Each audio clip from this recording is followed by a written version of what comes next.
चलिए कंटिन्यू करते हैं, आ गए थे एग्जाम्पल नंबर 4 पे। एग्जाम्पल नंबर 4 अपना क्या कह रहा है कि देखते हैं क्या कह रहा है। एक ऐसी मैट्रिक्स है ऑर्थोगोनल है और बी किसके इक्वल है, एपी के। तो हमें क्या करना है, पी जहां पे नॉन सिंगुलर है, नॉन सिंगुलर है मतलब उसका डिटर्मिनेंट क्या है, नॉन जीरो है। देन प्रूव दैट कि जब मैं पी बी का इन्वर्स करूं वो कैसा आए, ऑर्थोगोनल आए। ठीक है, जो जो दे रखा है एक बार नोट कर लेते हैं क्या क्या है अपने पास। एक ऐसी है ऑर्थोगोनल है, एक ऐसी है ऑर्थोगोनल है। ऑर्थोगोनल होते ही जो कंडीशन होती है उसकी वही यूज कर लेते हैं। क्या होगा, ए का ट्रांसपोज, ए ट्रांसपोज ए किसके इक्वल हो जाएगा, आइडेंटिटी के। ठीक है, अब एक चीज और दे रखी है, पी बी कैसा है, बी है मेरे पास एपी के इक्वल, बी कैसा है, एपी के इक्वल है। अब यहां से देखो मुझे क्या प्रूफ करना है कि जब मैं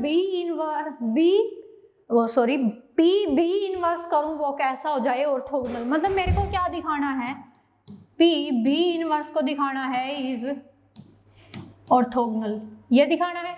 ऑर्थोगोनल के लिए क्या होता है, जो मैट्रिक्स को ऑर्थोगोनल दिखाना पड़ता है वो मैट्रिक्स मल्टीप्लाई में उस मैट्रिक्स का ट्रांसपोज किसके इक्वल आना चाहिए, आइडेंटिटी के। तो मतलब मैं क्या दिखाना चाहती हूँ, पी बी का इनवर्स, पी बी इनवर्स का ट्रांसपोज किसके इक्वल दिखाना चाहती हूँ, आइडेंटिटी के। ये मैं दिखाना चाहती हूँ। तो यहाँ पे देखो पी बी का चल रहा है इनवर्स, बी का इनवर्स चाहिए। यहाँ पे तो सिंपल बी दे रखा है तो क्या करती हूँ, बी का इनवर्स करूंगी, क्या आ जाएगा, एपी का इनवर्स।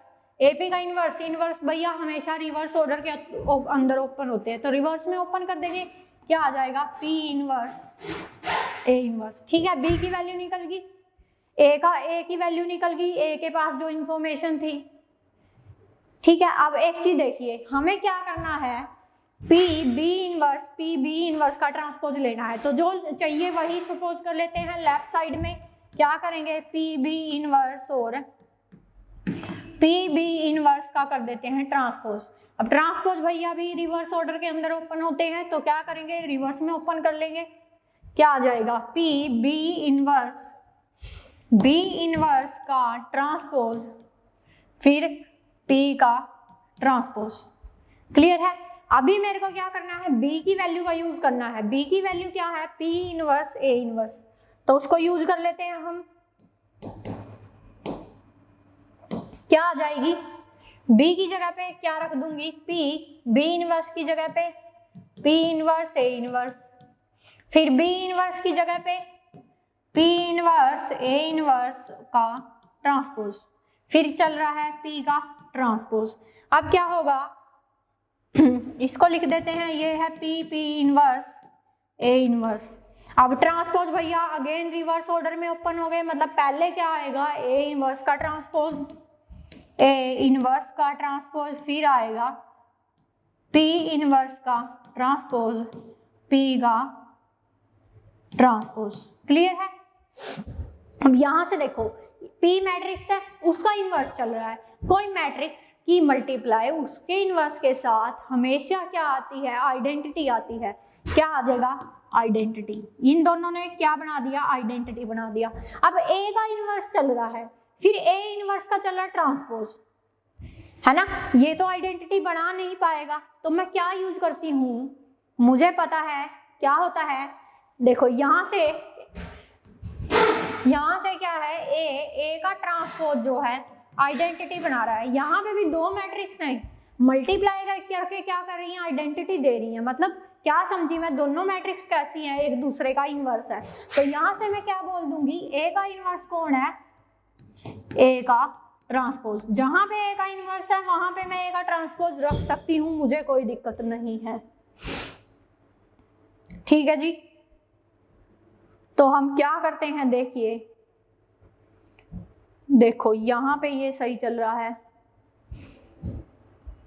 देखो यहाँ पे ए इनवर्स में मैं क्या रख देती हूँ, ए का ट्रांसपोज इस जगह पे रखूंगी बस। जहां पे ए इनवर्स चल रहा है वहां पे ए ट्रांसपोज रख दूंगी, क्या आ जाएगा, ए का ट्रांसपोज। ये सारा चलता रहेगा। क्या है ये, ए इनवर्स का ट्रांसपोज है। मुझे क्या करना है, मतलब मेन मोटिव मेरा आइडेंटिटी तक जाना है। अब मेरे को ए का ट्रांसपोज मिल गया। अब ये मत सोचना कि मैं यहाँ पे ए इनवर्स की जगह पे फिर से ए ट्रांसपोज रख दूं। अगर ऐसा आप सोचोगे, माइंड में एक बार के लिए आता है कि अगर मैं इनवर्स की जगह पे ट्रांसपोज लिख दूं फिर ट्रांसपोज लिख दूं, क्या हो जाएगा? ऐसे भी कर सकते हैं, वैसे मैं दूसरे वे से सोच रही थी। अगर यहाँ पे भी रखना चाहो रख सकते हो, फिर उसका ट्रांसपोज चल रहा है रख देंगे। यहाँ पे क्या चल रहा है, यहाँ पे P का ट्रांसपोज अंदर ले लूंगी और P का इनवर्स बाहर ले लूंगी, P का ट्रांसपोज। ठीक है, अब देखो यहाँ पे आइडेंटिटी था, A का ट्रांसपोज था, A ट्रांसपोज का ट्रांसपोज था। मुझे पता है कोई प्रॉपर्टी अगर 2 बार अप्लाई हो रही है घूम के वो मैट्रिक्स पहले वाली आ जाती है। यहाँ पे क्या आ गया A, अब यहाँ पे P का ट्रांसपोज चल रहा है, उसका चल रहा है इनवर्स, फिर P का ट्रांसपोज चल रहा है। एक तो सिंपल मैट्रिक्स चल रही है P का ट्रांसपोज, एक फिर उसी मैट्रिक्स का इनवर्स चल रहा है। मैट्रिक्स की multiply with its own inverse क्या देती है? आइडेंटिटी। तो यहाँ से मेरे पास क्या आ जाएगी? आइडेंटिटी। क्लियर है? अब मुझे पता है एक ऐसी ऑर्थोगोनल है, तो A ट्रांसपोज भी कैसा है? आइडेंटिटी है। आइडेंटिटी इनटू आइडेंटिटी, तो ओवरऑल मेरे पास क्या आ गई? आइडेंटिटी। यहाँ से देखिए जो मेरे को प्रूफ करना था वही मेरा प्रूफ हो गया है। यहाँ से मैंने क्या दिखा दिया कि PB इनवर्स का ट्रांसपोज क्या आ गया? आइडेंटिटी। ठीक है, इसके आइडेंटिटी आते ही मैंने क्या प्रूफ कर दिया कि PB का इनवर्स कैसा है? ऑर्थोगोनल है। नोट कर लीजिए, फिर आगे चलते हैं फटाफट से एग्जाम्पल नंबर 5 पे।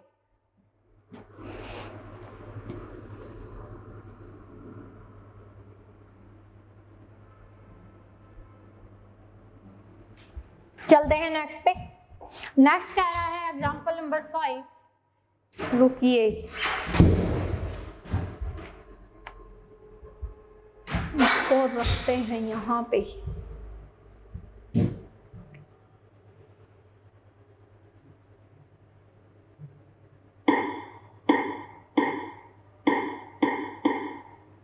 ये यहाँ पे आ गया।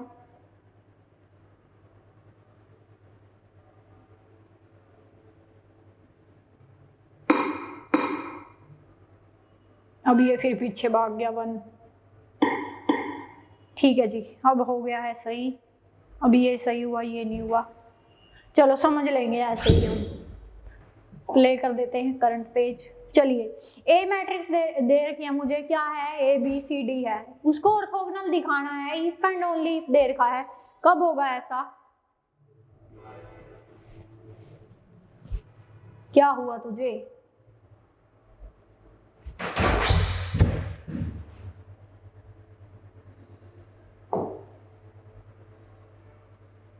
हम कहाँ पहुंच गए?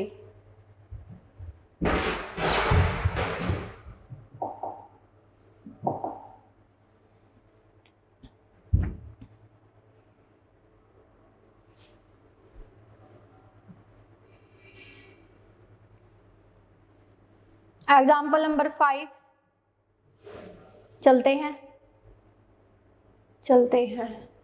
देखो 5 में क्या कह रहा है? शो करना है कि ए मैट्रिक्स जो दे रखी है कैसी है? ऑर्थोगोनल है। कब होगी orthogonal? If and only if कि ए मैट्रिक्स या तो मेरी इस टाइप की दिखे या इस टाइप की दिखे, या क्या हो A² + B² करूँ तो मेरे पास क्या आए? 1 आए। मतलब कंडीशन निकालनी है मुझे मैट्रिक्स पे। अगर वो कंडीशन ट्रू होगी तो मैट्रिक्स ऑर्थोगोनल होगी, अगर ऑर्थोगोनल होगी तो कंडीशन ट्रू होगी।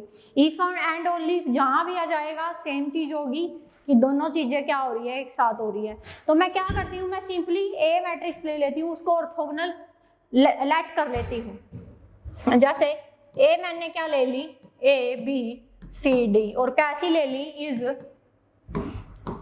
ऑर्थोगोनल। ऑर्थोगोनल होते ही इफ एंड ओनली इफ में क्या आएगा? ऑर्थोगोनल के लिए मेरे पास क्या कंडीशन है कि ए का ट्रांसपोज क्या होता है? आइडेंटिटी। मैं वही चीज लिख लेती हूँ, ए का ट्रांसपोज क्या होता है? आइडेंटिटी। अब मैं इसी का यूज करती हूँ। मैं क्या करती हूँ? ए का ट्रांसपोज निकालती हूँ, इफ एंड ओनली इफ चलेगा। ए रख देती हूँ ABCD। ए का ट्रांसपोज क्या आ जाएगा? ये आ जाएगा यहाँ पे B, यहाँ पे C, यहाँ पे D। किसके इक्वल आएगा? आइडेंटिटी के, मतलब 1 0 0 1 के। क्लियर है? कुछ नहीं किया, सिंपली वैल्यू रख दी है। नेक्स्ट चलते हैं, क्या करेंगे अब मल्टीप्लाई करेंगे। फर्स्ट रो की मल्टीप्लाई फर्स्ट कॉलम के साथ, मल्टीप्लाई करते हैं, इसकी मल्टीप्लाई होगी पहले इसके साथ फिर इसके साथ, क्या आ जाएगा, यहाँ पे आ जाएगा ए स्क्वेयर प्लस बी स्क्वेयर। फिर देखिए आगे आ जाएगा ए सी प्लस बी डी, फिर देखिए सी ए सी ए बोलो या ए सी बोलो एक ही बात है, सी ए प्लस डी बी, और यहाँ पे आ जाएगा C square plus D square. ठीक है, किसके इक्वल आ जाएगा, 1 0 0 1 आ गया। अब यहाँ से मुझे क्या कंडीशन मिली, मुझे कंडीशन मिली है कि ए स्क्वेयर प्लस बी स्क्वेयर कैसा हो जाएगा 1, है ना। यहाँ से क्या पता चला कि ए स्क्वेयर प्लस बी स्क्वेयर कैसा हो गया 1, C square plus D square भी कैसा हो गया, C square plus D square कैसा हो गया 1। यहाँ पे मैंने क्या किया है, सिंपली इक्वालिटी के अंदर चीजों को कंपेयर किया है। अगर मैं कंपेयर करूंगी तो पहली एंट्री है जो पहली मैट्रिक्स की पहली एंट्री से कंपेयर होगी, मतलब कोरस्पॉन्डिंग एलिमेंट को कंपेयर करूंगी मैं, इस एलिमेंट को जो मैं कंपेयर कर रही हूँ इस एलिमेंट से कर रही हूँ। तो इस वाले को किया है तो इससे किया है, सेम क्या हो जाएगा, ए सी प्लस बी डी किसके इक्वल आ जाएगा, 0 के। यहाँ तक क्लियर है, नोट कर लीजिए फिर आगे करेंगे।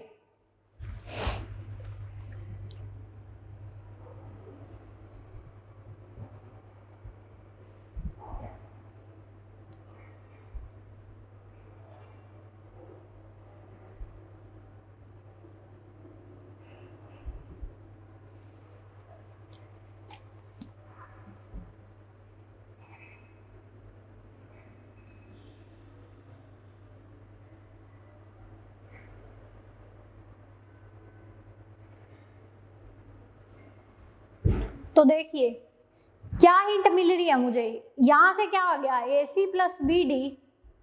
अब कहाँ पे करें, इस पे कर देते हैं, ए सी किसके इक्वल आ गया, माइनस बी डी के।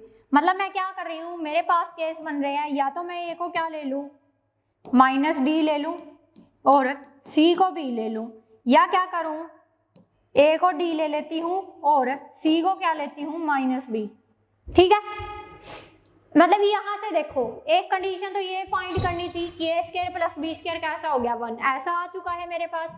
अब दूसरा देखो, ए तो ऐसे ही है, बी ऐसे ही है, इसमें भी ए ऐसे ही है, बी ऐसे ही है, मतलब जो चेंज मेरे को लेके आना है वो किसके अंदर लेके आऊंगी, सी और डी के अंदर।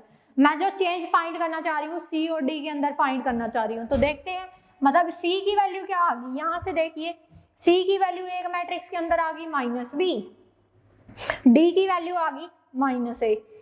एक केस ये है, एक केस ये है। दूसरे केस के अंदर जो मेरी मैट्रिक्स आ रही है वो कैसी कैसी दिख रही है, देखिए दूसरे केस के अंदर जो मैट्रिक्स आ रही है वो मेरी ये वाली आ रही है। सेकंड केस के अंदर जिसमें मैंने क्या लिया है, सी को तो माइनस बी लिया है, ए को डी लिया है। ठीक है, अब पहले केस के अंदर सी को मैंने बी लिया है और ए को क्या लिया है, माइनस डी लिया है। सी को ए लिया, इसको सी को बी लिया है और डी को माइनस ए लिया है। क्लियर है, क्या किया है, डी की जगह माइनस ए है, बस इसको ऐसे भी समझना, डी क्या आ गया, माइनस ए। ठीक है, इसमें सिंपली कुछ नहीं किया, इसके साथ इसको भेज दिया, ए के साथ डी ले लिया, सी के साथ बी ले लिया, बस माइनस का साइन हम जैसे मर्जी ले सकते हैं। तो यहाँ से मेरे को क्या मिली, दो मैट्रिक्स की पॉसिबिलिटी मिल गई। दो मैट्रिक्स की पॉसिबिलिटी क्या है कि एक मैट्रिक्स या तो ऐसी होगी दूसरी ऐसी होगी, और या मेरे पास क्या हो सकता है, ए स्क्वायर प्लस बी स्क्वायर कैसा हो जाए, 1 हो जाए। क्लियर है, नोट कर लीजिए, फिर आगे चलते हैं नेक्स्ट पे। नेक्स्ट चलते हैं, 6th में क्या कह रहा है, देखिए 6th में कह रहा है ए कोई मैट्रिक्स दे रखी है, उसको क्या दिखाना है, यूनिटरी, और क्या करना है, ए का इनवर्स फाइंड करना है। थोड़ा समझ आया करो, ये इसमें पीपीटी बनाते टाइम ये ऐसे ही बनता है। ये क्या है, ए का इनवर्स है। अब यूनिटरी मैट्रिक्स की डेफिनेशन क्या कहती है, यूनिटरी मैट्रिक्स अपनी कहती है क्या होता है कि ए और ए का ट्रांसपोज कॉन्जुगेट करूं, आइडेंटिटी आना चाहिए, या फिर ए का ट्रांसपोज कॉन्जुगेट ए आइडेंटिटी आना चाहिए। क्लियर है, ये वाली डेफिनेशन होती है। अब यहाँ से देखो, एक मैट्रिक्स है दूसरी मैट्रिक्स है, मल्टीप्लाई करके आइडेंटिटी आ गया। तो यहाँ से हम क्या समझे, हम समझे कि जो ये दोनों मैट्रिक्स है ना, कैसी है, एक दूसरे का इनवर्स है। तो यहाँ से ए का इनवर्स क्या आ जाएगा, ए का ट्रांसपोज कॉन्जुगेट। क्लियर है, अब हम क्या कर दें, अगर हम ए का ट्रांसपोज कॉन्जुगेट फाइंड कर दे तो मैं सीधा इनवर्स पे पहुंच जाऊंगी। तो मेरे को दो काम करने हैं, एक तो ये रिजल्ट दिखाना है, दूसरा ये दिखाना है, ठीक है। चलिए चलते हैं, स्टार्ट करते हैं। पहले क्या है, ए मैट्रिक्स दे रखी है, ए का ले लेती हूँ ट्रांसपोज। ट्रांसपोज करने पे क्या आएगा, रोज इंटरचेंज हो जाएंगी कॉलम में, कॉलम इंटरचेंज हो जाएंगे रो के अंदर। आ गया। अब मुझे करना है कॉन्जुगेट, ए का ट्रांसपोज कर लिया, अब कॉन्जुगेट करूंगी। जो क्या होता है, ए का ट्रांसपोज कॉन्जुगेट क्या आ जाएगा, 1/2 तो चलेगा ही। इसका कॉन्जुगेट क्या आ जाएगा, 1 माइनस आयोटा, इसका -1 माइनस आयोटा। कॉन्जुगेट के अंदर कुछ नहीं होता, इतनी बार बता दिया है। सिंपली आयोटा वाली टर्म है जो अगर प्लस में है माइनस में हो जाएगी, माइनस में है प्लस के अंदर हो जाएगी, ठीक है। क्या करेंगे, अब यहाँ पे आ जाएगा 1 माइनस आयोटा, यहाँ पे आ जाएगा 1 प्लस आयोटा। क्लियर है, क्या किया है, सिंपली वही लिखा है। स्टेटमेंट में तो नहीं थोड़ी गड़बड़, ठीक है जी, ठीक है। -1 प्लस आयोटा 1 माइनस आयोटा, ठीक है, स्टेटमेंट ठीक है अपनी। अब चलते हैं आगे, हमें क्या फाइंड करना है, I need to find that A और ए का ट्रांसपोज कॉन्जुगेट। ए मैट्रिक्स लिख लेती हूँ 1/2, 1 plus iota, 1 plus iota, -1 plus iota, 1 minus iota, 1/2 फिर आएगा 1 minus iota, 1 minus iota, again 1 minus iota, फिर क्या आएगा, फिर आएगा -1 माइनस आयोटा, फिर आएगा 1 प्लस आयोटा, ठीक है। अब क्या करते हैं, सिंपली मल्टीप्लाई करेंगे, मल्टीप्लाई कर देते हैं, मल्टीप्लाई करते हैं। फर्स्ट रो की होगी फर्स्ट कॉलम के साथ, फिर सेकंड कॉलम के साथ, 1/2 की 1/2 के साथ 1/4, फिर 1 प्लस आयोटा की 1 माइनस आयोटा से करेंगे, क्या आ जाएगा, 1 प्लस आयोटा की मल्टीप्लाई 1 माइनस आयोटा के साथ क्या आ जाएगा, 1 minus iota square. Iota square कितना होता है, -1, तो ये आ जाएगा 2। क्लियर है, 2 आ जाएगा, यहाँ पे आ जाएगा 2। फिर है इसकी करनी है, अभी और भी कुछ चल रहा है साथ में, चल क्या रहा है, अब इस वाले की सेकंड वाले से होगी -1 प्लस आयोटा, -1 माइनस आयोटा, क्या आ जाएगा, -1 का स्क्वायर माइनस आयोटा का स्क्वायर, इसका 1 आ जाएगा, इसका माइनस प्लस का 1, कितना आ गया, 2 प्लस 2। क्लियर है, क्या किया है, सिंपली मल्टीप्लाई कर दी a square minus b square. अब इसकी मल्टीप्लाई इस वाले के साथ होगी, क्या आ जाएगा, 1 प्लस आयोटा की मल्टीप्लाई 1 माइनस आयोटा के साथ, प्लस क्या हो जाएगा, 1 प्लस आयोटा की मल्टीप्लाई -1 प्लस आयोटा के साथ। नेक्स्ट चलेंगे, इस वाले की होगी इस वाले के साथ, क्या आ जाएगा, 1 प्लस आयोटा की मल्टीप्लाई 1 माइनस आयोटा के साथ, फिर प्लस का साइन, फिर क्या होगा, इस 1 माइनस आयोटा की मल्टीप्लाई करेंगे किसके साथ, -1 माइनस आयोटा के साथ, ठीक है। अब करेंगे इस वाले के साथ, क्या आ जाएगा, 1 प्लस आयोटा 1 माइनस आयोटा, फिर इसकी प्लस किसके साथ, 1 माइनस आयोटा 1 प्लस आयोटा, ठीक है। अब इनकी मल्टीप्लाई करके और लिख देते हैं, क्या आएगा, ये आ गया 1/4, ये तो आ गया 4। इसमें क्या आएगा, इस वाले में देखिए ये 1 है और प्लस का 1 और आ जाएगा, 2 बन गया, फिर ये आ गया माइनस का 1 और फिर -1 और आ जाएगा। फिर आगे देखते हैं, इसमें देखिए इसमें क्या आ जाएगा, 1 प्लस 1 आ जाएगा, फिर इसके साथ करेंगे -1 फिर -1, इसमें सेम करेंगे 4 आ जाएगा, देख लेना इस वाले की करके क्या आ जाएगा, यहाँ पे तो बन गया 1/4, 4 0 0 4। अब 4 को बाहर भेज दूंगी, क्या आ जाएगा, 1 0 0 1, क्या आ गया, आइडेंटिटी। आइडेंटिटी आते ही क्या बन गई मेरी मैट्रिक्स, ए मैट्रिक्स मेरी कैसी बन गई, ए इज यूनिटरी, यूनिटरी बन गई। यूनिटरी बनते ही मुझे पता है क्या होगा, जो ए का इनवर्स है वो किसके इक्वल हो जाएगा, ए के ट्रांसपोज कॉन्जुगेट के, तो ये इसके इक्वल आ जाएगा, यही क्या आ जाएगा, आंसर। क्या आ गया ये आंसर, ठीक है, नोट कर लीजिए।